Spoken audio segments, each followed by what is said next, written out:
This is Crystal Washington, and you've been listening to Thrive Loud with Lou Diamond.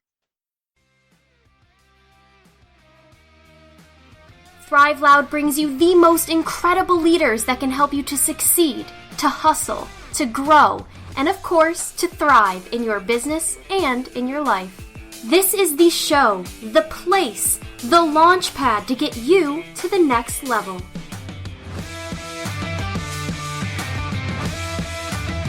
What are you waiting for?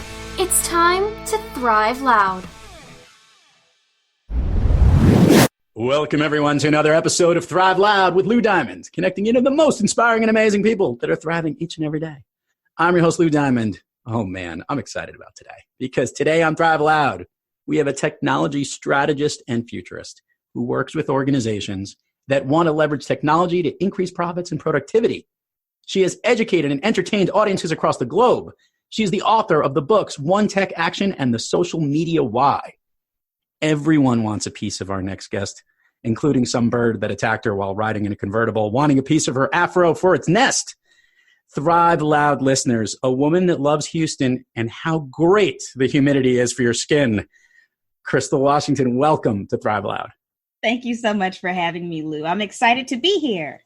For those of you listening, and for those of you maybe from the speaker world, this woman's going to sound familiar to you because she hosts a pretty cool podcast show herself and is pretty impressive at that, but she is impressive in everything she does. What I wanted to do is kind of bring our listeners up to speed, Crystal. Talk about what you've been talking about of late, and we're going to use that as our starting point, and I'll just let the conversation ride from there. Sound fair? Sure. So you mean from speaking engagements, or do you mean the stuff that you've known me to do with the National Speakers Association? We're going to cover both. Let's cover your speaking stuff first, and then we'll hit the NSA. That's our game plan. Okay, sounds good. Cool. So technology strategist and futurist. What the heck do you talk about, Crystal? Really, I'm more of a technology translator is how it works out. Mm-hmm. What I learned a long time ago is that I have a knack for learning all kinds of new technologies, and I can take something that's very complex and make it simple. So for instance, very recently, I did a speaking engagement, actually just a few days ago, where I was speaking to bankers that basically target agriculture. And what I realized from the stage when I mentioned blockchain is that their faces kind of furrowed up, their eyebrows furrowed up. And I said, how many of you really have a firm understanding? And like 2 people out of a few hundred raised their hand.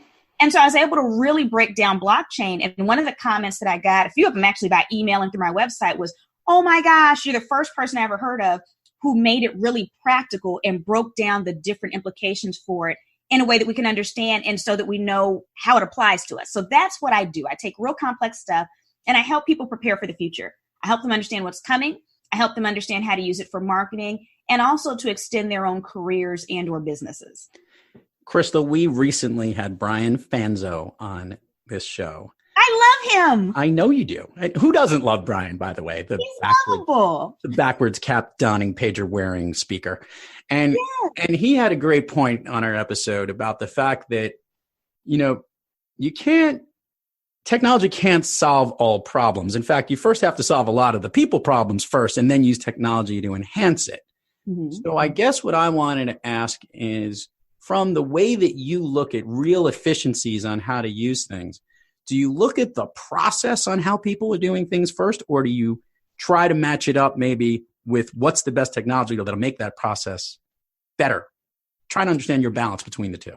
Well, so first off, I love technology not because I love hardware or software. I love technology because I love people. There you go. And it's an extension of that. And I understand that technology has the ability to make us superhumans. And I don't mean in a weird way, although I do have a whole keynote that by the end, it breaks down how we're actually becoming cyborgs, right? So I can scare people too. And at the end, everyone's like, oh, and then it's like, and she's done. Just leave them scared. No, but no, when it comes to implementing technology, you have to look at a few different things. You have to look at your people and your processes, because some of the processes that organizations or even individuals, because I talk about efficiency even personally too, some of the processes that we have in place aren't working. And so you don't want to use technology to automate processes that are already broken. So you want to look at what is working. What are your people likely to adapt? What is your culture? Because some companies are trying to automate from the inside out versus outside in. And that's when we end up calling XYZ cable company and we're automated through a whole bunch of processes, and we're mad 15 minutes later when we still don't have a person, versus some technology when you check into hotels and it starts sending you text messages about here's where this is, text if you need this. Well, that's useful. That's something where we don't want to have to call down for that. So, things like Eric Qualman actually recently mentioned to me, we were doing an event together last week where he was talking about how he checked into one of the casinos in Vegas, and it was amazing. As soon as he got to his room, there was like a mobile concierge, and he could text whether issues he had or if he wanted to know where this was, and it answered everything. That's how you use bots. You don't use it when someone's mad because their website went down and they're trying to get it back up, and they can only go through a bot. So look at the people. What is it your internal and external customers, guests, family members, how we're looking at the system, what are they likely to adapt? How are they looking at everything? What processes are working? Which ones do you need to tweak beforehand manually? And then once you have things that work, that's when automation comes in, Lou. And that is when things get delicious. Delicious. Scrumptious. I like that. I just had lunch too, and I'm still hungry. Crystal, this is a good question, though. Is there something you're seeing across different companies and industries that is more pervasive than not as it relates to the biggest challenges people are trying to become more efficient with? A certain area of technology that you're seeing more often than other in businesses? I'm curious if there's something you're crisscrossing more often than not. I'm seeing an issue with bots. Oh, right there. Like that's a big one. Yeah, but what's happening is in this quest for efficiency, we're not thinking about user experience. And so we're making user experiences worse because we're saving money on the back end, but we're saving money, but we're actually making less money too, because we're basically pissing off our customers.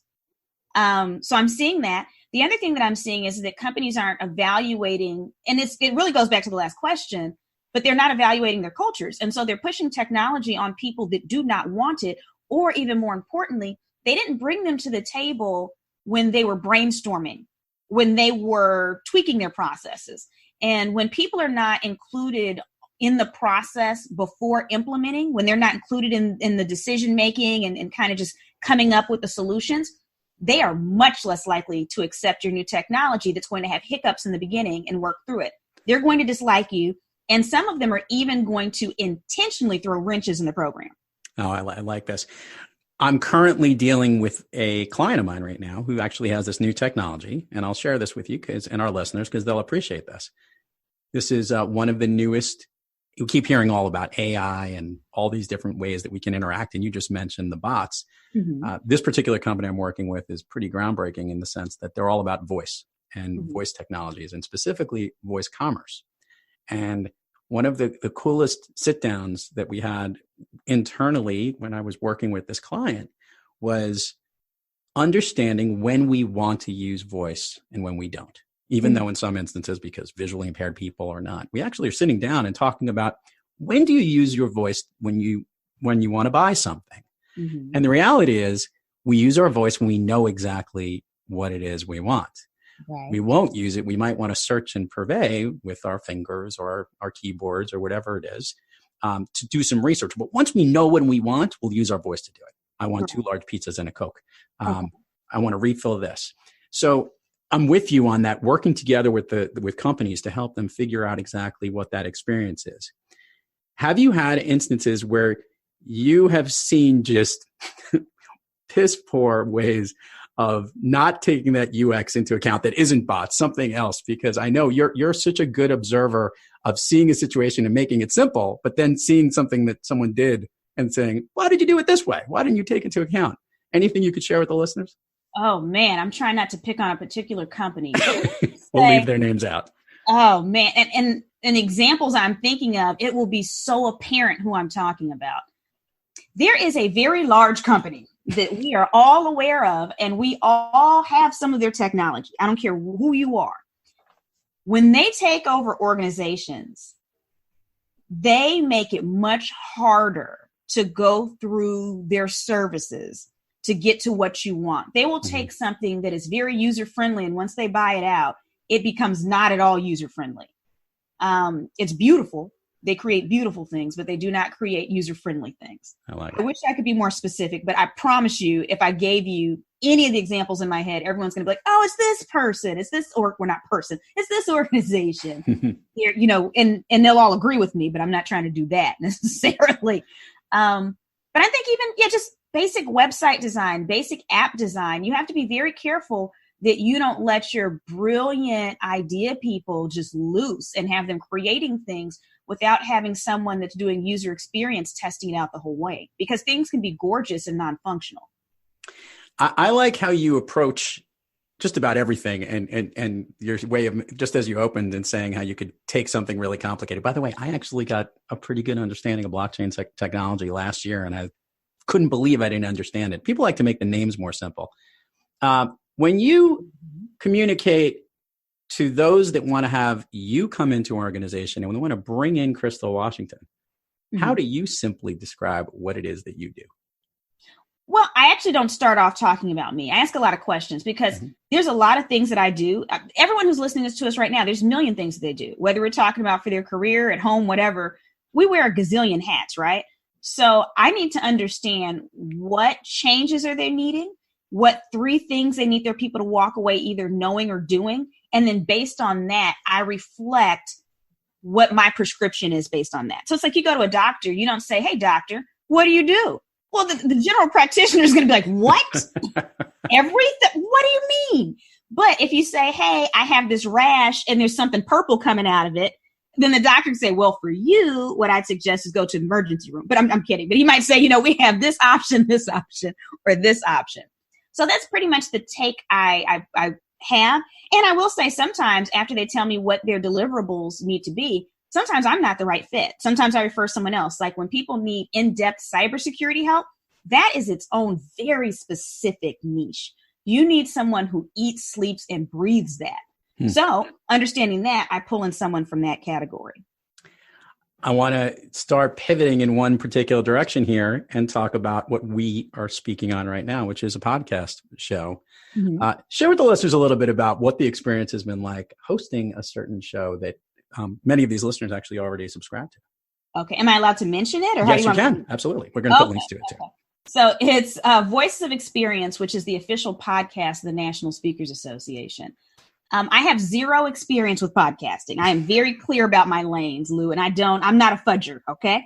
And so when I was approached by the incoming president, she said, I want to have a conversation with you. Let's set up a call. I didn't know what it was about, but I was happy to have the call. And, in the matter of a few moments when she was like, I like the way you think about things and you process things and your systems and just the way you ask questions. And, we want you to host our podcast. I was like, what? It was like a record scratching. I was like, like that. Yeah, exactly. Like I've never done a podcast in my life.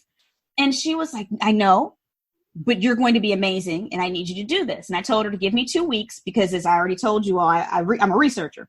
So I had to call up past hosts and kind of understand what it looked like from a commitment standpoint. And it just came from there. And, I did, before accepting, I said, you're going to have to let me break a few things. And she was like, well, tell me what you need. And I had my little list of things I needed. And, one of them was to turn it weekly because it had always been a monthly situation. Right. And so there's a lot of different things I thought that we needed to do for sustainability. But it's been an amazing process, Lou. It's like a master class. I've interviewed some amazing people, just like you have too. And, you know that your listeners get a lot out of it, but you get more than listeners do out of a podcast. You're like, this is amazing. It is true, right? It's the secret that we don't want all the listeners to know because then they'll just keep creating podcast shows. No, I'm totally with you. I know, right? No, but it's been an amazing experience. It's taught me a lot. And it's also taught me a lot about speaking, Lou, because what I've learned, I think all of us know that just because someone is brilliant doesn't mean that they make a good speaker, right? So you know people that are geniuses and are great at their jobs, but they can't explain it to everyday people. That's not their lane. What I've learned during the podcast is there are people who are amazing speakers that aren't necessarily good interview guests. So it's been a little bit of a process. It's been interesting.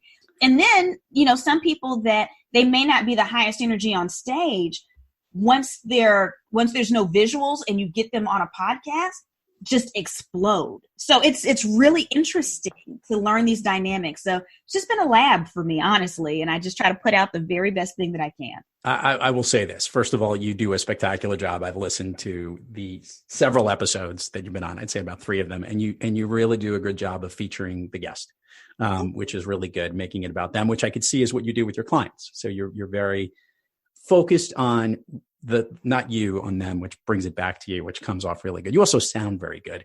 I will jump in and also add that, yes, this forum has improved my speaking. Interestingly, a lot of my MC abilities too, because I do a lot of that every now and then. And just the ability to navigate the conversation, it's no different than navigating a program and running through things in that sense and getting things, transitioning from one to another. But that being said, listening, it makes me a better consultant. It makes me better with my clients because I get to listen to great, amazing thought leaders like yourself, which is pretty cool, right? I think so. Yeah, I hadn't thought about that, but I agree with you on all points made, actually. Indeed, it does make you a better listener. So you're kicking butt on all these different cylinders. You're thriving each and every day. Yet I know that there are days when, you're not totally on your game. You could be a little bit off. A bird might fly out and land in your hair, which will show some of the artwork. People will get it from my opening. But on those days when you're a little off your game, what practice do you seek or individually do you seek out to get yourself back on the thriving track? Meditation is huge. Meditation and unplugging. I find that I am my best self when I completely unplug from technology and people for a short period of time. And so I am that weirdo that really will go out into the Amazon rainforest, like with no water, no electricity, and just hang out with the locals, right? Because it's impossible to, email me or call me in the middle. You can't. I mean, it's me and like anacondas. What you gonna do, right? So that's helpful. Or even sometimes when I can't get that far away, I will just take a day where I have a no technology day as much as humanly possible. What that means is my phone is off. I'm not listening to radio. I'm not getting on the internet, none of those things. I might just drive off in my car. And when I do this, I usually don't have a direction.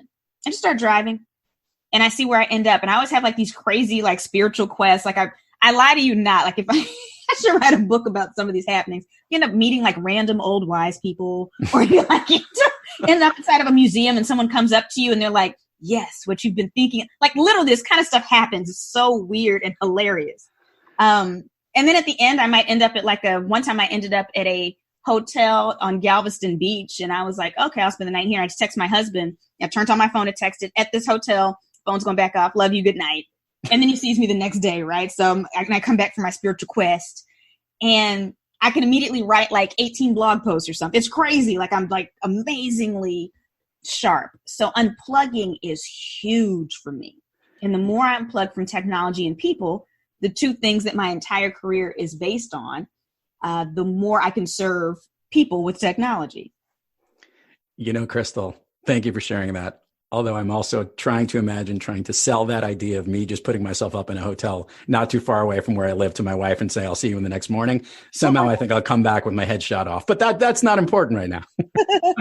Don't get me wrong. My husband always jokes and says, I know who I married. I'm just a weirdo in our relationship. And bless him, he gives me the space to be that. Crystal, let's do this right now. We'll take care of the admin part of the show right now. Share with the listeners all the places people can find you, things you have coming up, what you're looking forward to upcoming in 2020. And we'll put it all in the show notes, but it always comes better when they hear it from you. Okay. So if anyone wants to reach out to me, the easiest way, go through my website, crystalwashington.com. And you can find how to link with me on every social network that I'm on. So that's probably the easiest place to send people, crystalwashington.com. What I'm excited about is I'm in the process of launching an online version of an in-person course that I've done twice now. So I actually have a course for people that want to have profitable speaking businesses. But Lou, what sets mine apart is that I'm not giving people critiques on their storytelling or anything about the stage whatsoever. Because there's people that are great at that, and I'm not that person. But I can build the heck out of a system, Lou. And so I give people systems for generating more business. What are your marketing systems in place? How do you keep your money in place so that the IRS is not coming for you? You don't end up under the jail. So all of the pieces that you need from a business aspect to grow a speaking business quickly and profitably, because that's what I'm good at. That's what I did. That's what I'm giving in this course. I've done it twice in person, sold out both times within 24 hours. But I don't have time to keep putting on the in-person one because it takes a lot of work, Lou. So it'll be going online very, very soon. If anyone's interested, they can reach me at crystal@crystalwashington.com for details on that. Again, crystal@crystalwashington.com, and I can get them details on that. But other than that, things I'm excited about. Yeah. Just going into the new year, I have some new programs in play that really focus on the sales aspect, only because I'm finding that salespeople are having a hard time remaining human in the digital age. They're becoming these cyborgs. And so showing them, how do you leverage more technology to be more human? So I'm excited about that because there's a need for it. And that's it. Just living life and enjoying it, Lou. I will let the Thrive Lab listeners know that I was spoiled because I got a chance to learn about some of these incredible systems that Crystal puts into place. In fact, 2 of them I kickstarted right away, and we don't have to go into the specifics, but productive is an understatement. Tactical it's amazing. Time saving, Crystal Washington, she knows her stuff. So any speaker that wants to listening to this wants to go check out the course because it's got to be amazing. We probably had one of the better days ever. I remember going, oh my God, I have so much to do. So Crystal, now comes the favorite part of the show, which is we tap into your favorites here. So let's go with the one that Thrive Lab listeners need to know this. I actually got a written UGG to the question that is the signature question on the show. Because why and what is your favorite movie? I don't know. And you know what? It changes. So I don't even know what I told you, Lou. But you said Beloved. You know what? And I was about to say it again. So, okay. So I'm still on the same wavelength. I was going to say Beloved because when I say that, anyone who's seen the movie is like, what is wrong with you? Because it's a very heavy, depressing movie if you don't understand that a good portion of what you're seeing on the screen is actually symbolism. It's based on a book, and there's stuff that's happening that isn't actually happening in reality. But the symbolism and the love, I think it really demonstrates what love looks like, unselfish love. And it's kind of ugly sometimes. I don't know. It's just, it's heavy, and I tend to like heavy stuff. So. I like it. And I think that's a good one. And it's kind of interesting because you got that side of you, which I guess you want to tap into. So I'm totally with you on that. Yeah. Favorite place for you to eat in Houston? Sunshine's health food store and vegetarian deli. Now, anyone listening, Lou, is going to be like, that does not sound delicious. But I have to say that I have brought many Metasaurus male friends there, and all of them are like, this is really good food. And I'm like, I know. The owners have figured out a way to make vegan food that is well seasoned and delicious. So it's good eating. I'm on board for that because I'll be in your neighborhood not too far from the time of the recording of this interview. So I'm putting it on my list right now. I literally just wrote it down. So if you're in town, we're meeting up and you're telling me what I need to eat. I'm down. I'm not a Metasaurus. I'm like, but I'm kind of in that camp when I need to be at times. I get you. I hear you. Last question here to bring everything home. I know that you speak on the stage a lot. And for those that are listening, if you get a chance to go check out Crystal on her website or interested in having her come speak to your company, she's amazing. The smallest little bundle of joy with unbelievable energy like you've never seen. You really should check out this package. But when you go on the stage, is there some jam that you like to get yourself revved up on before you get up there and you deliver your message? A certain song that you like most? Okay. I don't really do this anymore. Okay. So for the most part, I'm like all zen, but I will still share a song because I think it's funny. Before I used to go into corporate America, I worked for a company where I was highly efficient, highly valued, but they had a lot of internal problems. So I'd have to psych myself up before work. And so the last thing I listened to before I pulled into the parking lot was Lady of Rages. I rock rough and stuff with my afro puffs. Okay, that is spectacular. I don't even know if my production team will be able to pull that off for the final production of this show here, but that is awesome and classic, all in the same. I just have a visual of you in the car, like jamming to that at the same time. I go nuts. Even today when it comes on, if you want to see me lose my mind, put that on. Let that come up for karaoke. It's going down. Crystal Washington, so psyched to have you on Thrive Loud. This was spectacular. You're spectacular. And thank you for sharing your message and everything you do with our listeners here today. Thank you, Lou. And to all our Thrive Loud listeners out there, thank you for joining us. And until next time, keep thriving onward and upward. And remember, be brief, be bright, be gone. I rock rough and stuff with my afro puffs. Rock on with your man, say. I rock rough and stuff with my afro puffs. Rock on with your man, say. I rock on with my pants off cause it's a must. It's the lady of rage still kicking up dust. So let me loosen up my bra strap and You've been listening to Thrive Loud with your host, Lou Diamond. Make sure to subscribe wherever you listen to your podcasts and check us out on the web at thriveloud.com or follow us on Instagram, LinkedIn, Twitter, and Facebook at Thrive Loud.